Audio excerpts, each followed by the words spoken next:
This past year was a really difficult year for me. I'm not going to lie. I had the death of 3 family members that I loved very much. I went through a breakup of a 3-year relationship. I abruptly left a foreign country that I was falling head over heels in love with, and I just felt honestly in a depressive rut. I didn't want to upload YouTube videos. I didn't want to follow my life's passion. I literally just wanted to lay in bed all day and just be sad.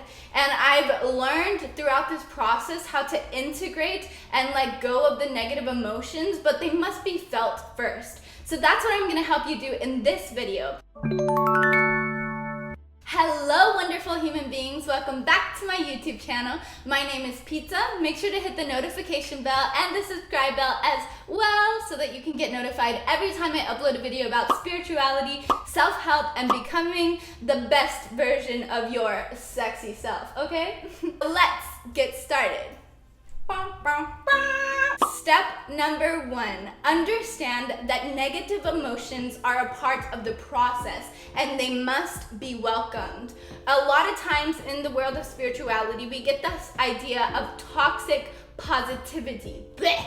Even hearing that makes me want to throw up. Literally, the idea that you have to be positive and happy all the time in order for you to manifest your best life or to have what you want in life is false. You are a spiritual being having a human experience. You have been brought to this world to experience the full spectrum of emotions. You are allowed to feel sad, to feel angry, to feel upset, and still manifest good things. Understand that these negative emotions must be felt.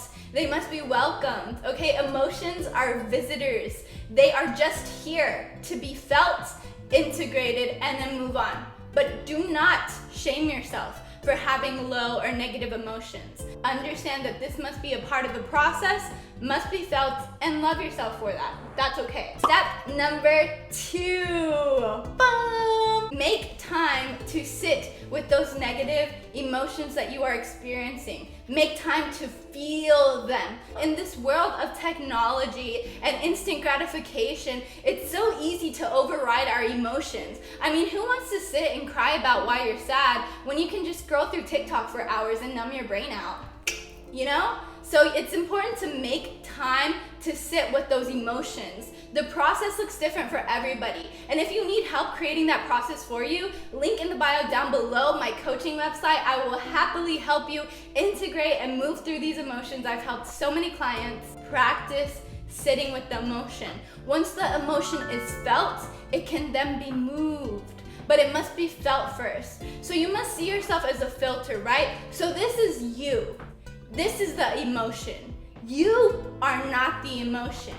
You are simply the filter which the emotion must move through in order to be processed. So you are not the emotion.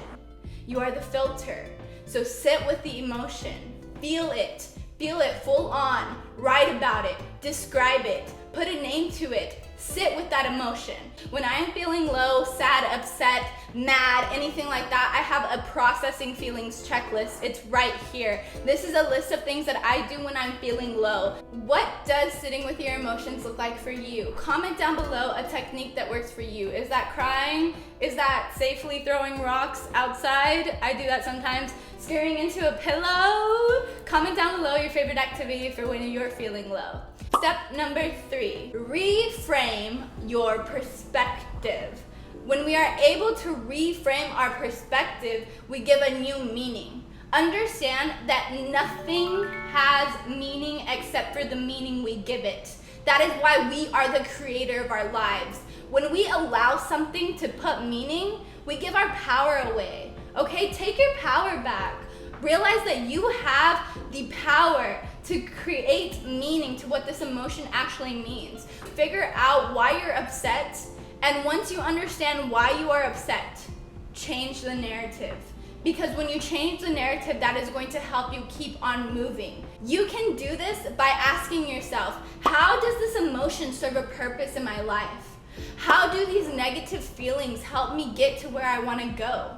How is this situation actually serving me and working out in my favor? And I know when you're feeling low, it's hard to see the real reasons why. It's hard to find the answers to these questions, but I promise you, if you make an effort, you will find the answers, and it's gonna take effort. It will take time. However, you must shift your perspective in order to move into the letting go part of this negative emotion. So for example, for me, I had family members pass away. I had 3 family members pass away in 1 month.